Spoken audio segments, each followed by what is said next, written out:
నేను 1978లో 1978లో ఇంటర్మీడియట్ చదవటానికి హైదరాబాద్ వచ్చాను.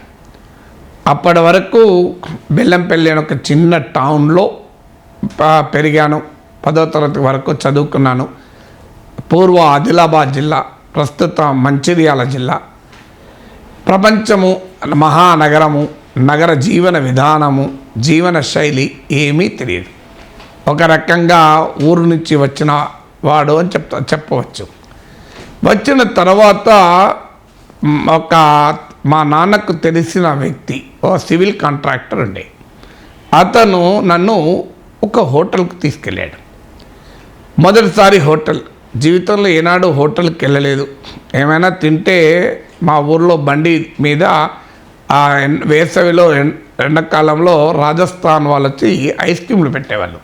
ఆ బండి మీద ఐస్ క్రీమ్లు తిన్న అనుభవము, లేదా వీధుల్లో బూర్మిఠాయి అమ్ముతూ ఉంటారు, బండ మీద తోసుకుంటూ వెళ్తే ఆ బూర్మిఠాయిలు, కాదంటే ఐస్ క్రేట్లు, ఐస్ క్రీమ్ కూడా కాదు, సో ఐస్ క్రేట్ అని, ఎర్ర ఐస్ క్రేట్, తెల్ల ఐస్ క్రేట్ అని చెప్పి ఓ పెద్ద డబ్బా పట్టుకొని రోడ్డు మీద అమ్మేవారు. వాళ్ళ దగ్గర కొనుక్కొని తిన్నదే తప్ప ఒక హోటళ్ళు, ఒక రెస్టారెంట్కు వెళ్ళి తిన్న అనుభవం, ఆ అంబియన్స్ తెలియదు, ఆ పద్ధతి తెలియదు. అలాంటి పరిస్థితుల్లో ఆయనతో ఆయన ఫ్రెండ్స్ కూడా వచ్చారు. ఆయన అప్పటికే లయన్స్ క్లబ్, రోటరీ క్లబ్ ఇలాంటి సోషలైట్ లైఫ్ ఉండే. సో నేను హైదరాబాద్లో చదువుతున్నాను కనుక, మా నాన్న ఫ్రెండ్ కనుక, నేను ఉంటున్న ప్లేస్కు దగ్గరలో ఉన్న హోటల్కి వచ్చాడు ఆయన. మినర్వా హోటల్కు, నాకు ఇప్పటికి గుర్తుంది, హిమాయత్ నగర్లో. సో మినర్వా హోటల్కు వచ్చాడు కనుక ముందు నేను ఎలా ఉన్నానో చూసి నా దగ్గరికి వచ్చి వెళ్ళాడు. వెళ్తూ మేము ఇలా హోటల్కి వెళ్తున్నాం, ఫ్రెండ్స్ కూడా రమ్మన్నాను అక్కడికి, నువ్వు కూడా రారాదు అన్నాడు. నేను భయంగానే వెళ్ళాను. ఎందుకంటే అలా హోటల్ ఎలా ఉంటుంది, రెస్టారెంట్ ఎలా ఉంటుంది, అక్కడ ఎలా బిహేవ్ చేయాలి, ఎలా ప్రవర్తించాలి ఏమీ తెలియదు. వెళ్ళిన తర్వాత లంచ్ చేశాను. లంచ్కి వెళ్ళాము. లంచ్ తర్వాత ఒక వేడి నీళ్ళలో ఇంత నిమ్మకాయ, లెమన్ పీస్ వేసి పట్టుకొచ్చాడు. అప్పుడు ఏం చేయాలో నాకు అర్థం కాదు. నేనేమో కొద్దిగా తొందరగా తినే లక్షణం ఉన్నవాడిని. వాళ్ళకన్నా ముందు నేను తినేశాను. వాళ్ళు ఇంకా తినడం లేదు, వాళ్ళది అయిపోలేదు, నాది అయిపోయింది. ముందు ఈ ఫింగర్ బౌల్ తీసుకొచ్చారు. అప్పటికి నాకు ఫింగర్ బౌల్ అంటే ఏంటో కూడా తెలియదు. సో ఈ వేడి నీళ్ళు, నిమ్మకాయ తీసుకొచ్చారు.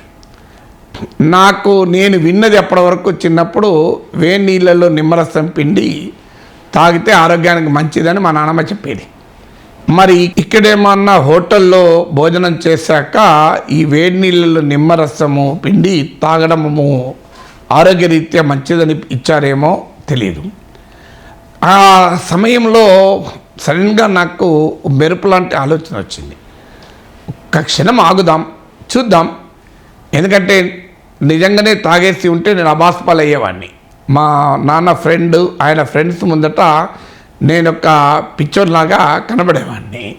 కానీ ఒక్క సెకండ్ ఆలోచన వచ్చింది, మరి ఇది దీని కొరకేనా, ఇంకేదన్నా కారణం అయి ఉంటుందా అని.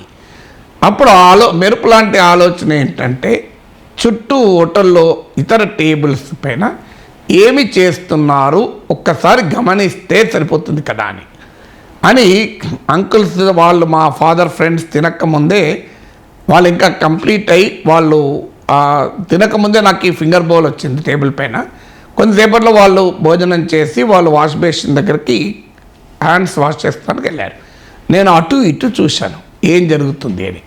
అప్పుడు అర్థమైంది, ఓహో ఇది తాగటానికి కాదు, అందులో హ్యాండ్స్ వాష్ చేసుకోవాలి అనేది, ఇది ఫింగర్ బౌల్ అని అప్పుడు విన్నాను. సో వెంటనే వాళ్ళు వచ్చే లోపల ఆ ఫింగర్ బౌల్ ఉపయోగించాను. సో తికమక్క పడకుండా ఒక్క క్షణం గనక ఆలోచిస్తే చాలా ఇబ్బందికరమైన పరిస్థితుల నుంచి కూడా బయటపడవచ్చు. అందువల్ల తొందరపడకు మిత్రమా, సమయం లేదు మిత్రమా అని అనుకోకూడదు అని ఆ సమయంలో నాకు అర్థమైంది. ఇక అప్పటి నుంచి ఎప్పుడు తికమక్క పడే పరిస్థితి ఎదురైనా కాస్తంత ఓపికతో, సహనంతో అటు ఇటు పరిశీలిస్తే, గమనిస్తే, పరిస్థితులను చూస్తే విషయం అర్థమైపోతుంది. అలాగే కొన్నేళ్ళ తర్వాత, ఇది నేను 78లో ఈ ఇన్సిడెంట్ జరిగితే 93 అంటే నియర్లీ 15 ఏళ్ళ తర్వాత యూనివర్సిటీలో అసిస్టెంట్ ప్రొఫెసర్గా ఉన్నాను. ఏషియన్ కాలేజ్ ఆఫ్ జర్నలిజం ఏర్పాటు కోసం ప్రఖ్యాత జర్నలిస్టులతో ఒక సమావేశము చెన్నైలో జరిగింది.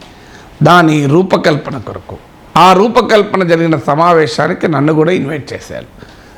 ఆ రోజు 5 స్టార్ హోటల్ కనమెరా అని 5 స్టార్ హోటల్లో ఉండాలి. ఆ 5 స్టార్ హోటల్లో జీవితంలో మొదటిసారి, లాడ్జ్లో కూడా సరిగా ఉన్న అనుభవం లేదు.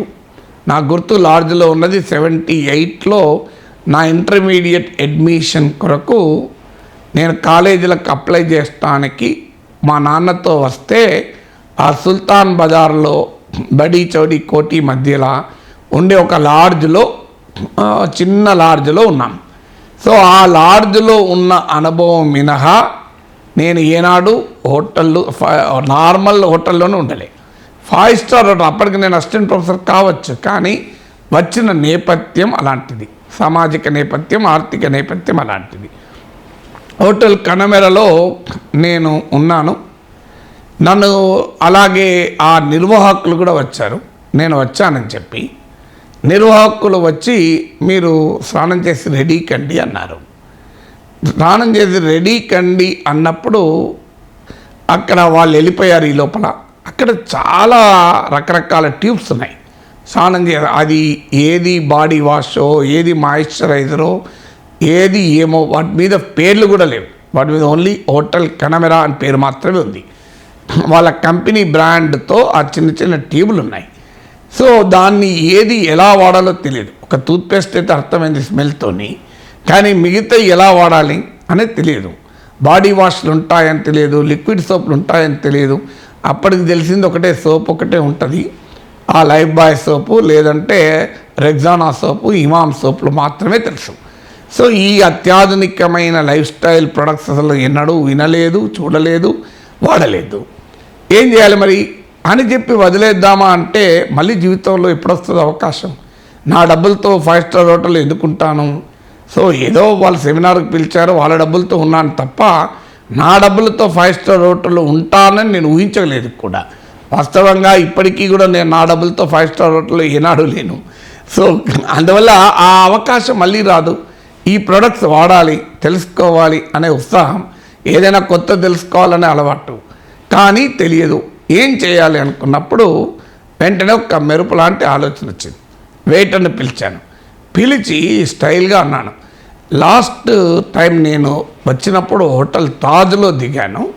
హోటల్ తాజ్లో ఇవి డిఫరెంట్ కైండ్స్ ఆఫ్ ప్రొడక్ట్స్ ఉండేవి, మీ దగ్గర ఇంకా వేరే డిఫరెంట్గా ఉన్నాయి అన్నాను. వెంటనే ఆ వెయిటర్ ఆనందపడిపోయాడు. Yes sir, our hotel is superior to తాజ్లో ఇలాంటి చాలా తక్కువ, మా దగ్గర చాలా మా యునిక్ ప్రొడక్ట్స్ ఇవి, మేము సొంతగా అని ఒక లెక్చర్ ఇచ్చేసి ఒక్కొక్కటి ఏంటి అని ఎక్స్ప్లెయిన్ చేశాడు. నేను అడగక ముందే ఎక్స్ప్లెయిన్ చేశాడు. థ్యాంక్ యూ అని చెప్పేసి దట్స్ ఆల్, అవన్నీ తెలిసిందే అన్నట్టు ఒక చిన్న స్మైల్ ఇచ్చేసి అతను వెళ్ళిపోయినాక వాటన్నిటినీ సద్వినియోగం చేసుకొని సంపూర్ణంగా ఉపయోగించి స్నానం చేశాను. సో ఎందుకు ఈ మాట చెప్తున్నా అంటే ఇది రెండవ ఉదాహరణ. అంటే తికమక్క పడితే గందరగోళ పడాల్సిన అవసరం లేదు. కాస్తంత కూల్గా, కామ్గా ఆలోచిస్తే ఆ సంక్లిష్టమైన, ఆ సున్నితమైన, ఆ ఇబ్బందికరమైన పరిస్థితుల నుంచి మనం విజయవంతంగా బయటపడవచ్చు అన్నది రెండవ అనుభవం. ఇది 1993 సరిగ్గా ఇంకో పుష్కర కాలం తర్వాత, అరౌండ్ 2005 అనుకుంటాను, Lal Bahadur Shastri national institute of administration, Mussoorie, చాలామంది తెలిసి ఉంటుంది, డార్జిలింగ్ పైన ఉంటుంది ముస్సోరీ అని. IAS Indian administrative services select అయితే ఆ ప్రొబేషనర్లకు అక్కడ శిక్షణ ఇస్తారు. ఆ ఐఏఎస్ ప్రొబేషనర్లకు శిక్షణ ఇవ్వటానికి నాకు మొదటిసారి ఇన్విటేషన్ వచ్చింది. So I was amused. ఎందుకంటే ఐఏఎస్ ప్రొబేషనర్ల క్లాసులు చెప్పడం ఏంటి, ఐఏఎస్ వాళ్ళకి నేను క్లాస్ చెప్పగలనా, నాకంత టాలెంట్ ఉందా? కానీ అదే సమయంలో అవకాశాన్ని వదులుకోకూడదు. సో వచ్చిన అవకాశాన్ని వదులుకోలేము, అదే సమయంలో ఎక్కడో ఒక చోట ఆ టెన్షన్ ఉంది. అయినా కూడా వెళ్ళాను ముస్సోరికి. వెళ్ళిన తర్వాత ఫస్ట్ క్లాస్ చాలామంది సెలెక్ట్ అయిన వాళ్ళంతా ఉన్నారు. అందరూ ఐఏఎస్ సెలెక్ట్ అయ్యారు. ఐఏఎస్ ప్రొబేషనర్స్, ఇండియాలో ఉన్న most brilliant people, most intelligent people, దేశంలోనే హయ్యెస్ట్ కాంపిటేటివ్ ఎగ్జామినేషన్. తెలుగు వాళ్ళు 3-4 కనిపించారు. ఏం చేయాలి, ఎలా మొదలు పెట్టాలి, ఏం మాట్లాడాలి అనే ఒక బిగినింగ్ ఎలా చేయాలి, how should I impact them, ఒక వాతావరణం ఐస్ బ్రేకింగ్ అంటారు, ఎలా ఫెమిలియరైజ్ చేసుకోవాలి అనేటువంటి ఒక మామూలు సైకలాజికల్ ప్రెషర్ కాదు. ఆ కుర్చీలో కూడా నాకు ఇప్పటికి గుర్తు, I was not comfortable sitting in the chair also. So అంతకుముందు నన్ను ఇన్వైట్ చేసినటువంటి ప్రొఫెసర్, ఈ ఫ్యాకల్టీ మెంబర్ సో ఆమె వచ్చి ఆర్తి అనుకుంటా, నాకు ఇప్పటికి గుర్తు పేరు ఆమె. సో ఆమె కూడా సీనియర్ ఐఏఎస్ ఆఫీసర్. సో ఆమె వచ్చి నన్ను ఇంట్రడ్యూస్ చేసి, ఇతను పలానా టాపిక్ పైన మీకు చెప్తాడు అన్నారు. సో నేను మొదలు పెట్టాలి. అప్పుడు ఎలా మొదలు పెట్టాలని టెన్షన్ పడుతున్నప్పుడు మళ్ళీ మెరుపు లాంటి ఆలోచన వచ్చింది. మొదలు నేను మాట్లాడడం కన్నా వాళ్ళనే మాట్లాడిస్తే, వాళ్ళు మాట్లాడడం పూర్తయ్యే లోపల నేను వాతావరణంతో అక్లిమటైజ్ అంటారు, అంటే అలవాటు పడతాను, ఫ్రీ అవుతాను. దాంతో అని ఆలోచన వచ్చి వెంటనే వాళ్ళను అడగడం మొదలుపెట్టాను. సో నేను మీడియా మేనేజ్మెంట్ అనే టాపిక్ పైన మాట్లాడాలి.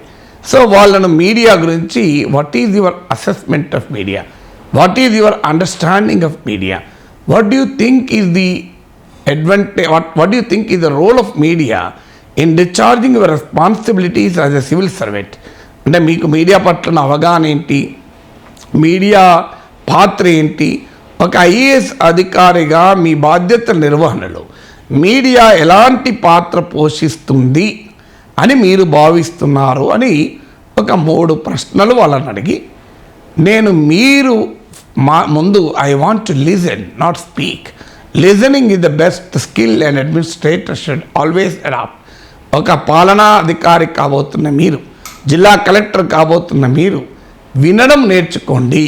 అందుకొరకే నేను వినడంతో మొదలు పెడతాను అని ఆ డిసడ్వాంటేజ్ను కాస్త నాకు అడ్వాంటేజ్గా మార్చుకున్నాను. వెంటనే అందరూ అప్రిషియేట్ చేశారు. సాధారణంగా లెక్చర్లు ఇచ్చి 1 వే ఉపన్యాసాలు ఇచ్చి వెళ్ళిపోతుంటారు.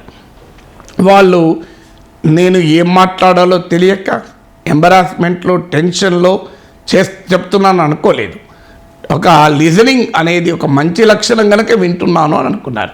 అంటే నా బలహీనతను బలంగా మార్చుకున్నాను, థ్రెట్ను ఆపర్చునిటీగా మార్చుకున్నాను, వీక్నెస్ను స్ట్రెంగ్త్గా మార్చుకున్నాను. ఈలోగా వాళ్ళు ఒక్కొక్క ప్రొబేషనర్ వాళ్ళు చెప్పడం మొదలుపెట్టారు. అప్పుడు నేను ఈలోగా వాతావరణానికి అలవాటు పడ్డాను. దాంతోపాటు నాకు ఇంకో బోనస్ పాయింట్ కూడా దొరికింది. వాళ్ళందరూ మాట్లాడితే నాకు అర్థమైంది వాళ్ళకన్నా నాకు చాలా ఎక్కువ విషయాలు తెలుసు. అప్పటిదాకా నేను దేనికి భయపడుతున్నాను, వీళ్ళు ఇండియన్ అడ్మినిస్ట్రేటివ్ సర్వీసెస్ సెలెక్ట్ అయిన ఆఫీసర్స్ కదా, they are the most brilliant people కదా, క్రీమ్ ఆఫ్ ద కంట్రీ కదా, వారికి నేనేమి చెప్పగలను అనుకున్నాను. ఎందుకంటే చెప్పేవాడికి వినేవాడే ఎక్కువ అనుకుంటే చెప్పలేడు, చెప్పేవాడు వినేవాడు నేర్చుకోగలను నా నుంచి అనుకుంటేనే చెప్పగలడు. ఆ సైకలాజికల్ డెఫిషియన్సీతో నేను అప్పటిదాకా ఉన్నాను, సైకలాజికల్ డెఫిసిట్తో. ఎప్పుడైతే వాళ్ళందరూ మాట్లాడారో నాకు అర్థమైంది, I know many things more than them, I know much better than them అని ఒక కాన్ఫిడెన్స్ వచ్చింది. ఆ తర్వాత నేను మాట్లాడాను. One of the best rated లెక్చర్స్గా ఫైనల్గా ఫీడ్బ్యాక్ వచ్చింది. మళ్ళీ ఆ తర్వాత కూడా 2 సార్లు వెళ్ళాను. ఆ తర్వాత సమయం దొరక ఇప్పుడు వెళ్ళడం లేదు.